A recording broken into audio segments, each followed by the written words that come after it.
So I hope you guys have had a great day so far, and thank you again for joining in for this evening. I am Dr. Kavita Krishnan, and I've been an occupational therapist for about 23 years. And so along the years that I've worked with different caseload of patients, but what's very near and dear to me in the pediatric population, patients and families of children with sensory processing challenges. Reason being, when you have a child with sensory processing difficulties, um, it challenges the whole family in some way, shape, or form. And to actually work through those issues with them has become something that I've really enjoyed doing and really loved working with this population. I decided to go live today because I wanted to connect with you personally and also have the opportunity to chat with you. This would be a great time to answer any of your sensory questions that you may have. And so I will have a question and answer session at the end of the session. So remember to write down so that you don't forget what your questions are. But you can also send your questions after this session to my email at info@healingsynergyllc.com, or you can write to me directly. I'll remind you again at the end of the session.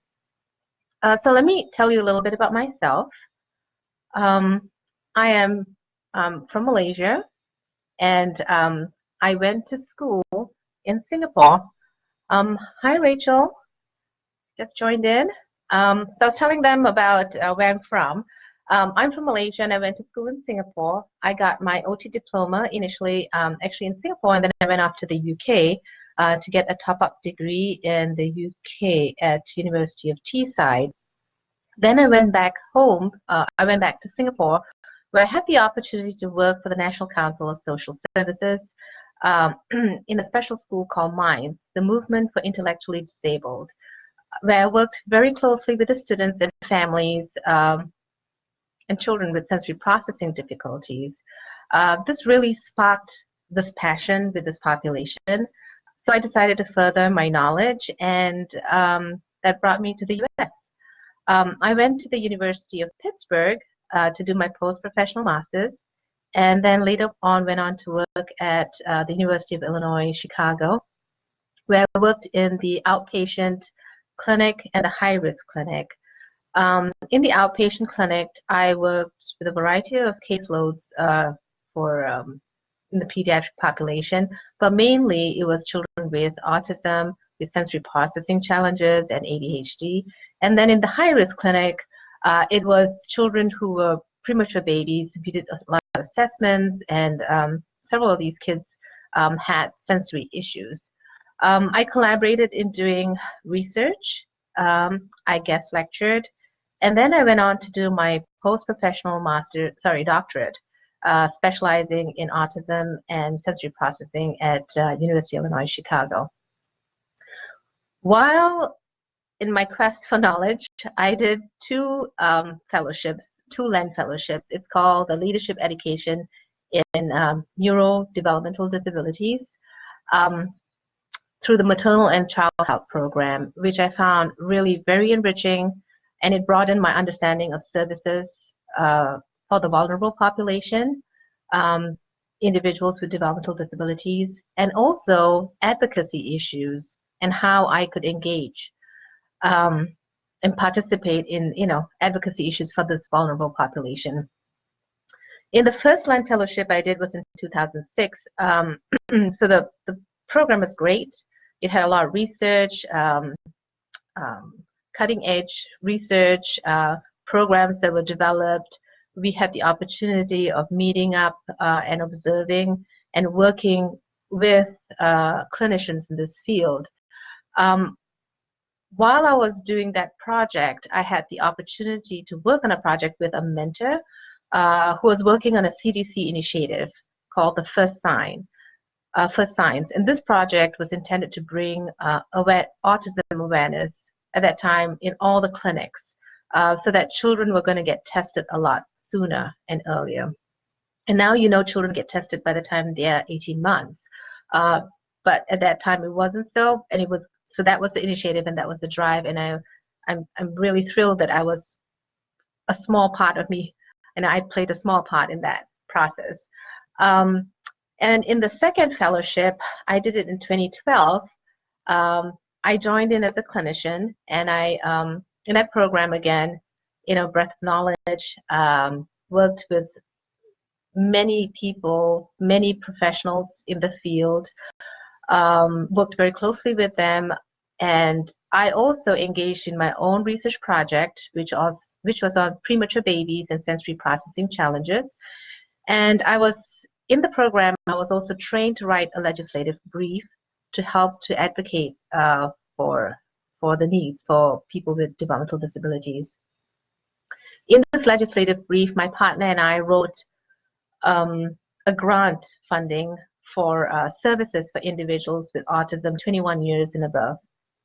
And we went up to Capitol Hill. I was thrilled. I've never been there before. So it was fascinating for me to go up to Capitol Hill, and we were able to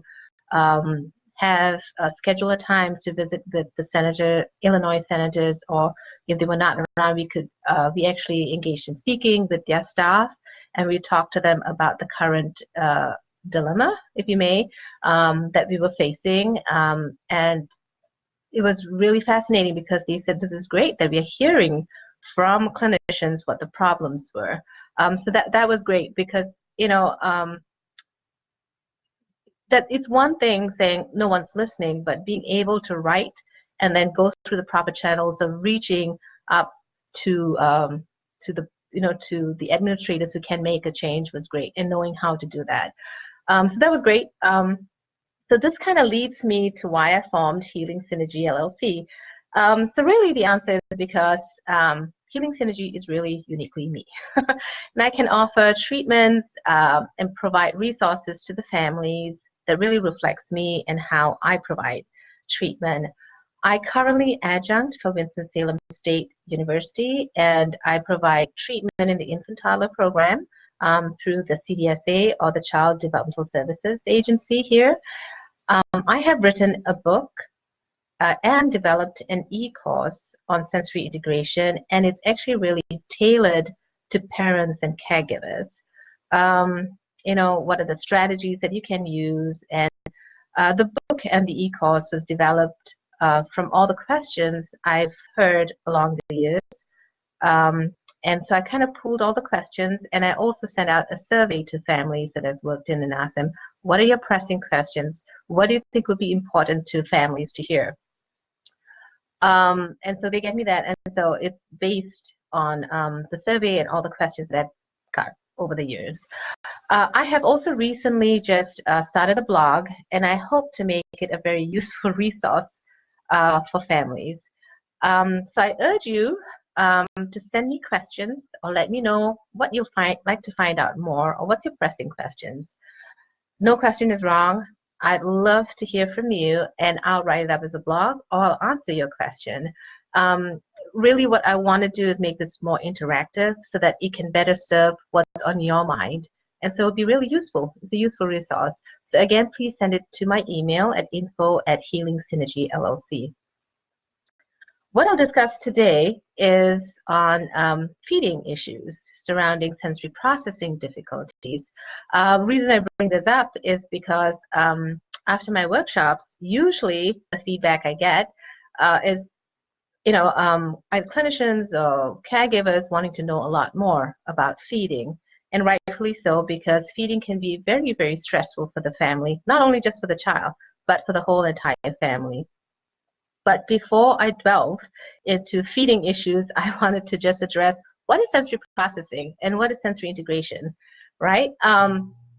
So sensory integration is defined as the neurological process that organizes sensations from one's body and from the environment, and it makes it possible to use the body effectively within the environment. So this is quoted from Jean Ayres. She is the guru, or the theory. She founded sensory integration. So sensory integration is really a dynamic process, and it occurs in the central nervous system, and it involves receiving sensory information and turning it into functional responses. So when we talk about receiving sensory information, it can be tactile, it can be auditory, it can be visual information, and then processing that information to make it functional. Sensory integration is also described as a brain-body behavior relationship to explain the deficits in interpreting sensations from the body and environment. And that's why these children who have sensory challenges may not respond to the sensory inputs the way we expect them to. And I would also like at this point to kind of address sensory processing challenges are not limited just to children. It can be also, I've also dealt with or know of adults who have it, and it has not been addressed for them. So the 8 basic sensory systems that you have are tactile, that's touch, olfactory, that's smell, auditory for hearing, gustatory for oral, visual for sight, proprioception is between the joints and the muscles, vestibular is for the movement center in the brain, and then interoception, very interestingly, we have a sensation of when we need to eat, when we need to go to the bathroom. For these kids, sometimes that's difficult for them to know, and that lands them in a lot of problems because accidents happen, right? But for today, I'm going to focus on the oral aspect. So why is feeding so important to us? We all eat, right? And we're very social beings. So we eat with other people, we enjoy foods, and a lot of social functions surround mealtimes or eating, right? And it becomes a problem, especially for children and infants. There's something called failure to thrive. So if a child or an infant cannot eat, the term failure to thrive explains it. Survival is an issue. It can affect the child's development and growth, and then it can also lead into eating disorders. One thing to remember is diets change over time for kids. And for kids, these feeding development moves from like complete dependence on caregivers and then to independent eating, where they can kind of totally limit what they're going to be eating. So we want to get in there quickly to help them to broaden the range of foods that they're going to be eating. So there are many skills that are involved in eating. You want to look at, as an occupational therapist, I'll be looking at the overall muscle tone, the child's stability, the child's gross motor skills, fine motor skills, because they need to bring the food to the mouth. And then importantly for this session, what we're talking about is oral motor and swallowing skills, right? And the sensory aspects to that. At this point, I want to ask if anyone has any questions for me. Just checking in before I move on. Okay, so I want to tell you a little bit of what I do during an evaluation. When I see a child who has sensory processing difficulties or presenting with that problem, I look at the child's health history. I look at their feeding history as well. I look at the child's tone. Are they of high tone, or do they have a much lower tone? A much lower tone. What's the child's postural stability? What is the child's oral motor skills as well? Are they able? Do they have the coordination in the mouth? Can they chew the food? Can they suck? Can they bite down? Because sometimes you see kids who just bite down and just swallow the food without chewing. And then I also look at sensory processing issues because it could be a combination or one of those areas. So with the sensory component, when I look at the sensory awareness. What are the foods that this kid really enjoys or loves? Okay, what's the preferred food that the child likes? We all have something we prefer, and there are foods that we don't. But with these kids, their preferred foods would be very limited in range, and foods of aversion are huge, right? There's a huge list with them. So there might be coordination issues for the child. There might be sensory difficulties, might range from decreased sensation. So this is a child who may have food all around the face, and it's a messy kid. He probably looks cute, but this child has, food all around the face, and you ask the parent goes like, doesn't kind of face the child. That kind of tells me that there's not much sensory aversion, because if you have any particles of food around your face, you want to kind of clear that off, right? On the other end of the spectrum, if you have a child with sensory over-responsiveness or hypersensitive, any speck of food means they need to clear it off immediately, otherwise there's a meltdown. So there's two sides to it. Again, going back to the children with sensory under-responsiveness, these children who are kind of the messy eaters, not really aware of the food around them, they have the potential of having food in the mouth and not biting down, or they might store food in their cheek, which is a hazard, because they may go to sleep. Because what will happen is they'll take a bite, they'll chew a little bit, and then they'll run around because they're playing. Parents don't know because they don't see it, and then the child might actually go to sleep with food kind of pocketed, and that can be a choking hazard. So if you want to kind of increase the awareness in the mouth, then you have kids who are hypersensitive. Even a little bit of food on the face or mouth, and they're like, nope, I'm going to pull back, and they might have a total meltdown. For these kids, there might be only a limited number of foods that they will allow in their mouth, and if there is an undesired texture in their mouth, say, I don't know, for instance, yogurt, and you put it in the mouth, and they might just gag, or pudding, they might just gag and throw up. So these kids are sensory averse, right, to the foods. And so we have to go in and slowly kind of desensitize the process. So a couple of things I do with kids who are under aroused or who do not have much awareness. I do a lot of stimulation on the face. I'll tell parents to get different textured toys, like those vibrating toys. I like Elmo a lot. Apparently every home has an Elmo. So you can get Elmo and you can kind of kiss Elmo. You can bring Elmo around the face. So what you're kind of doing is kind of desensitizing around the face. And for kids who are under aroused, you're actually awakening it up, right? And you can also have like a washcloth, right? Or a cold washcloth. You just run it under the sink, the water, and you can put it. So you wake up the mouth. So you alert the system. So that's awakening for the child. I have something called you can have a nude brush as well that doesn't vibrate, but this is a Z Vibe. And if you look at the top, I have different textures I can actually add to the top here, and it vibrates. So this kind of turns on. I'll put it around the face. Usually what I do is, if the child is averse, I'll get the child to hold it, right? Just hold the Z Vibe. And then they get used to it, and then I'll put my hand and kind of just facilitate, bring it closer to the mouth. Usually the kids, once they hold it, and they will start bringing it closer to their lip. So they bring it down to the lip, and then to the teeth, and then we slowly work our way onto the tongue, and then to the inner cheek. I'll just show you what it's like. So this is one of the tips that I have, and then you have like different tips that you can put. So, and then what I also have is a little spoon that you can have on the top. So I'm going to just add this tip up here. And what I do is, once the kid gets kind of comfortable and I can bring it up to the lip, I get them adjusted. So they're happy. This is not like this foreign thing. They're happy, they're engaged, they're holding it as well. And I will kind of dip it in foods that they like to start with and bring it close to their lips so that they feel it.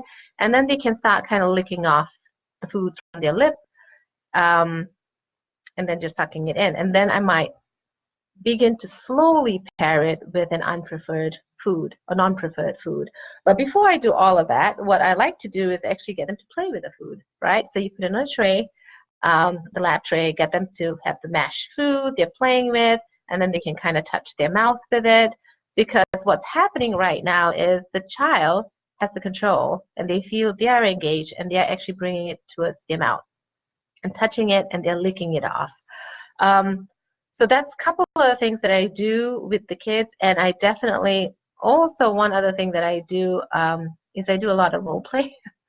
Elmo is my friend, and so is Cookie Monster.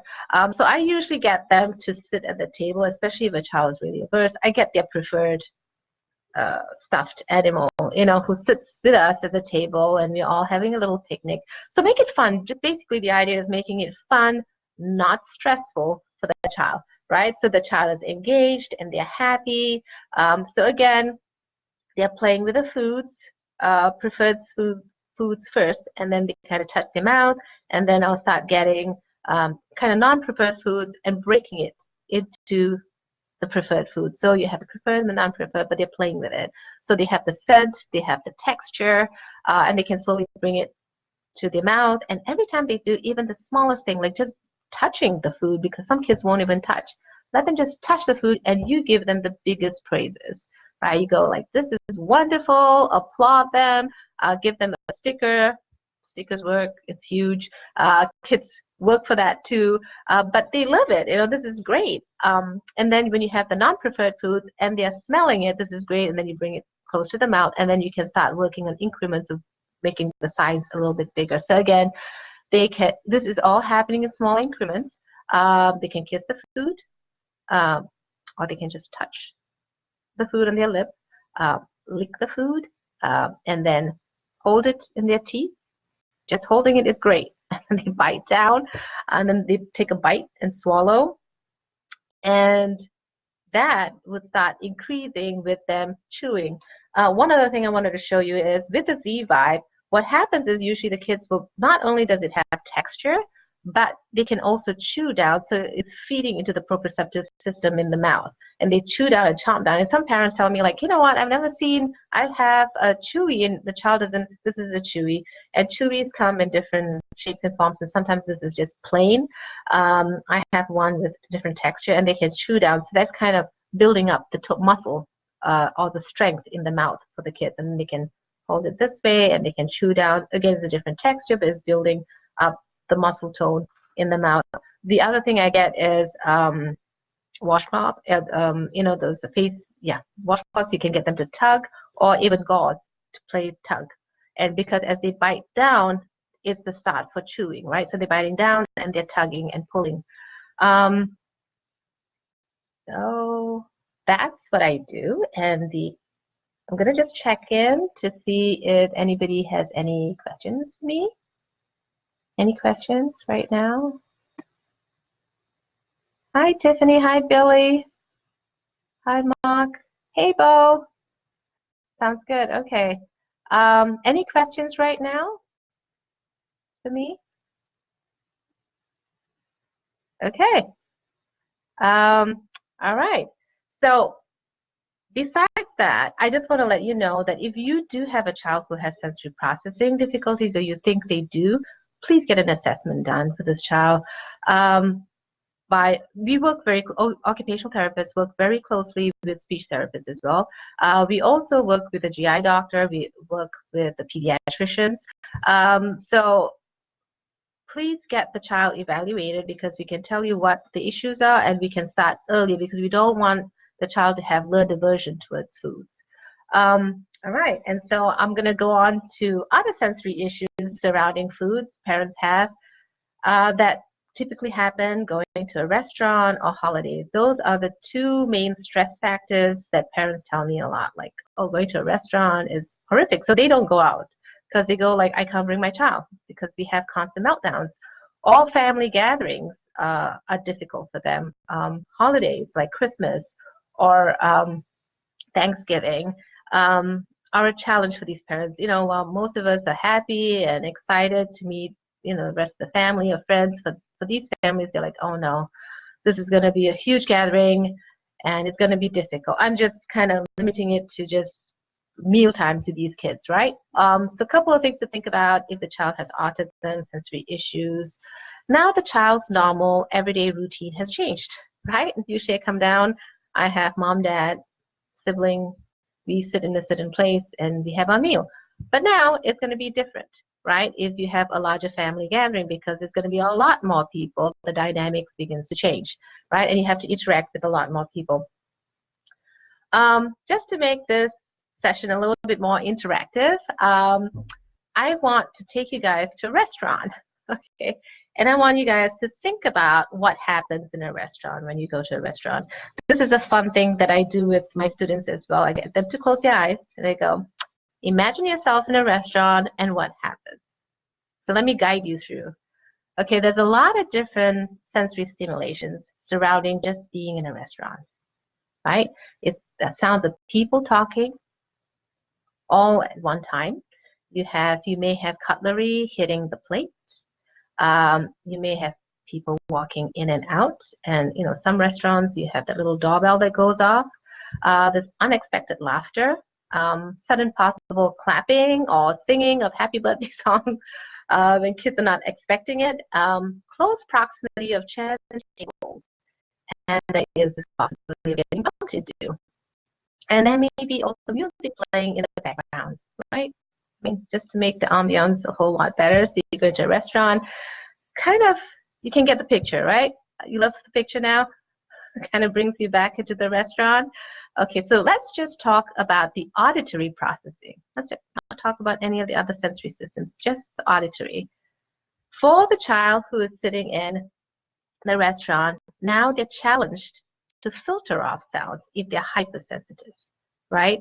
They have to filter off sounds of people talking, the music. Now mom or dad is talking to them like, take a bite, Sam, eat your food. And they're like, I can't hear you. I can't hear you.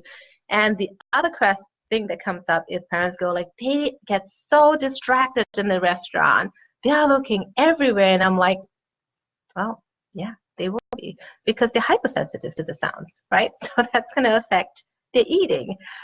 And guess what happens to those kids who are hypersensitive to these sounds, right? Some of the pitches might be too much for them, so it can be very aversive to them. And some of the sounds, depending on what it is, because you can't control sounds in a restaurant, it's not your home, might be like scratching on a chalkboard for them.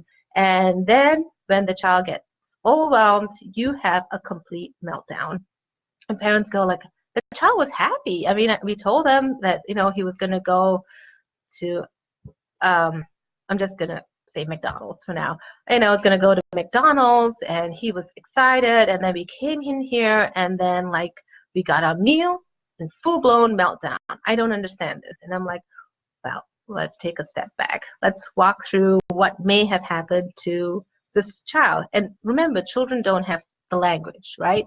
So they don't have the vocab to let us know, like, listen, this is too much happening around me. They don't have that. They are kind of responding to how they are feeling the sensations that are coming in. So because the sympathetic system is now firing off, is the fight or fright. And they're like, this is too much, overload, meltdown, bring me out of here. And the other funny thing I want to share with you that parents have told me is the kids might have a meltdown if they have to go out. But if you tell them we're going to go through a drive-through, they're quite fine. But again, if you think about it, same food, but they don't have to deal with all the other sensory inputs that I kind of just talked about. Again, I'm just limiting it to just the auditory components here. So a couple of things that you can do to help your child, especially if your child has sensory processing difficulties, if your child has autism and sensory processing issues, is getting something called a social story. And I can talk about this in length in the next session if you guys want me to. It is actually going through step by step what to expect in the restaurant. So we are going to, say, McDonald's. When we go into McDonald's, this is what we're going to be expecting. In the McDonald's, there's going to be a lot of sound, music, whatever. But if it gets too much for you, we have the headphones in the bag. So the child now knows to anticipate, if it gets overwhelming for me, I can put my headphones on. Some kids, what they do is they will ask for the headphones before. I actually tell parents, put it on before they go in, right, to eliminate that stress.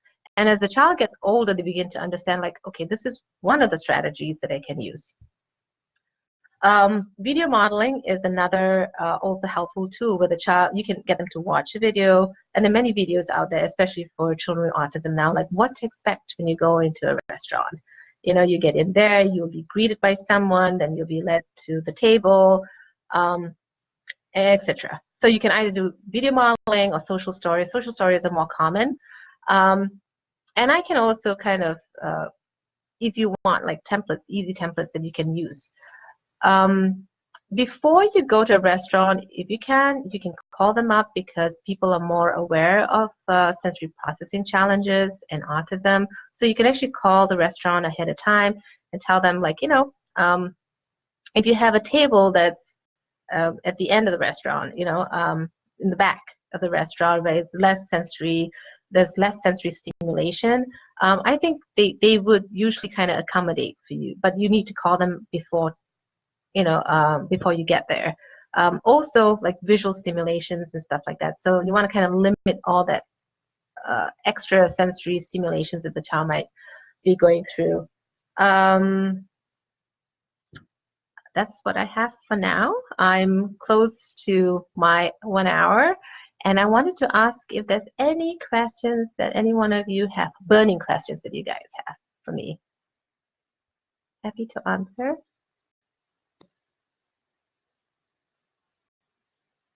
Yes, sorry, Natasha, I just saw this. Yes, this is all covered in my course as well. What happened, thank you for asking that. So what happens in my course is I kind of run through the theory for sensory processing and kind of explain to families that, you may have a child who is hypersensitive or hyposensitive, and then you may have a child that has a combination, a fluctuation of both. And usually parents are kind of confused with that. They go like, I didn't know that. I thought, they might be either sensory averse or sensory under-responsive, but you may have certain sensory systems that are very sensitive and others that are under-aroused. So I do explain that. This is one of the topic areas in my course. And in addition to that, as I go, there are 4 modules to the course, and every time you go through one module, which is each week, at the end of the module, we will get to do a live chat like this where I can answer questions. And the other thing that I'm offering with the course is actually creating a sensory diet for the families, if they, to help them create a sensory schedule for the child. So that's uniquely tailored. So that's something I can actually offer to the child. Are there any other questions? I hope that helps. If you need me to explain that any more, I'll be happy to do that. Any other questions coming up? Feeding is a huge social thing for all of us, and we want to make it as less stressful as possible. And it's always fun to have these kids who have been challenged to actually see them eat or try different foods, because we want them to enjoy what we enjoy as well. And slowly bringing in increments for them, and then getting them to join us at the table. This is not too aversive.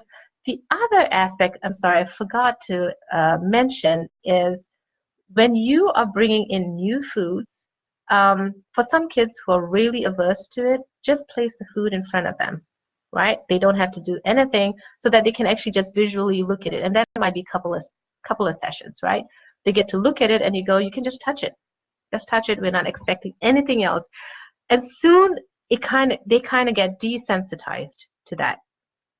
And you can bring it into onto the tray, the food tray, and then they can start playing with it. Also, with other parents, other children that I've worked with, is if, say, they can't actually tolerate 2 textures together. So, for instance, if you're eating a burger, right? You have a combination of sensory issues and low muscle tone. So you fatigue very quickly while eating. So you have a burger with a patty inside. What they will do is they'll take the patty out, and then the bun is placed separately. If you think of a burger, again, visual imagery here, you have the patty, you have the cheese, you have the tomato and the lettuce, and then, the bun. And these kids will strip everything out, and they'll take one food at a time to chew. Couple of things is, because the good thing is if they can eat it separately, that's a plus point, because you can slowly, gradually bring it together. But what they're doing is saying that I can only manage one texture at one time. Also to consider is muscle tone, because if you have the bun and the patty, think about chewing down. You've got 2 textures. Now you have to chomp down on that. It fatigues you. So analogy I give to parents is having like a Big Mac, right? If you had a Big Mac and you're trying to chomp down, you can't eat it as quickly as you do a normal burger. right? Because you get tired too. I mean, most of us would, I'm assuming. So that kind of fatigues you. You might take a little bit longer because you'll chew and then you kind of stop. You'll take your break. So that might be happening with the kids as well. So you might not just have sensory issues, it might be also tone issues that's going on for the kids. And you want to have your kids seated upright so their postural stability is better. It's more optimal for them in eating. I get my students to kind of slouch back and try to eat, and I tell them, how's that feel? So the couple of different things that go into just feeding that we take for granted that comes so easily for us.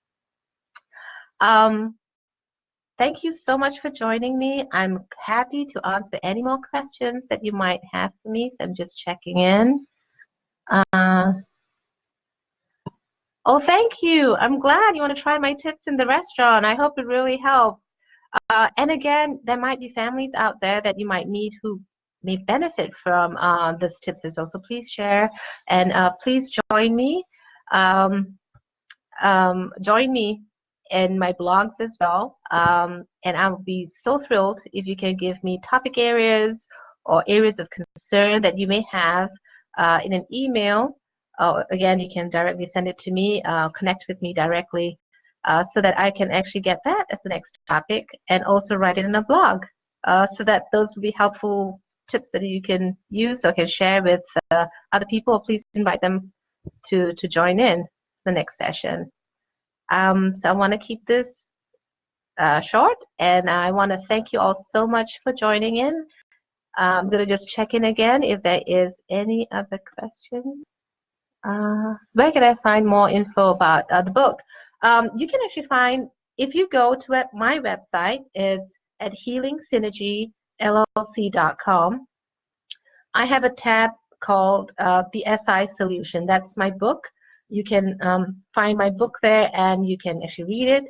I have, I kind of break down what are the areas that are covered, the roadmap for my book. You can find it there. In my website, you can get the ebook from there. Again, my website is healingsynergyllc.com, or you can find it on Amazon.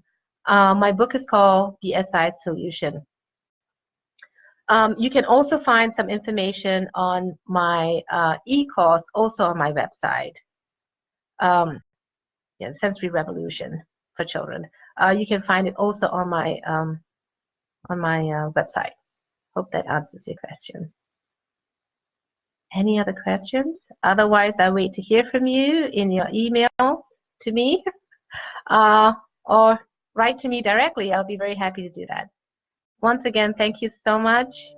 I appreciate you taking the time this evening to join me, and I look forward to sharing more tips with you in our next session. Thank you very much. Bye-bye.